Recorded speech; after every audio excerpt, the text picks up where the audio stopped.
So today we're looking at the iconic, yes, iconic line from Moorgate to Stevenage and Welwyn Garden City, because nothing says cutting-edge rail like a route that started life in the Victorian era and still occasionally feels like it hasn't fully moved on.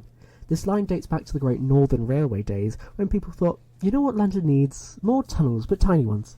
And that's exactly what they built. Those deep-level tunnels into Moorgate that never really designed for the trains we use now. Short platforms, tight clearances, basically the railway equivalent of squeezing into jeans from 5 years ago.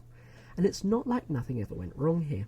The Moorgate crash in 1975 is one of the most serious accidents on the UK rail network, which led to major safety changes like train protection systems. So yeah, dark history, but also a turning point for making things safer.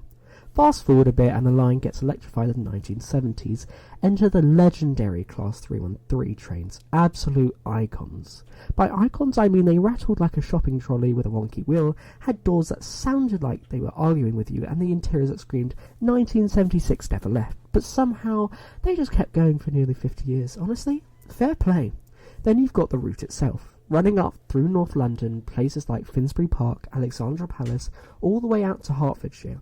It's basically the quiet side of the East Coast Main Line until it suddenly isn't.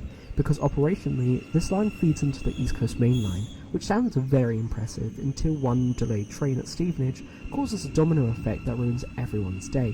One late service and suddenly your quick trip into London turns into a character-building exercise. And then there's Welwyn Garden City, home of the famous two-track bottleneck over the Dixwell Viaduct and through Welwyn North. Because apparently when designing one of the most important rail corridors in the country, someone thought, 4 tracks? No. 2 will do. What could possibly go wrong?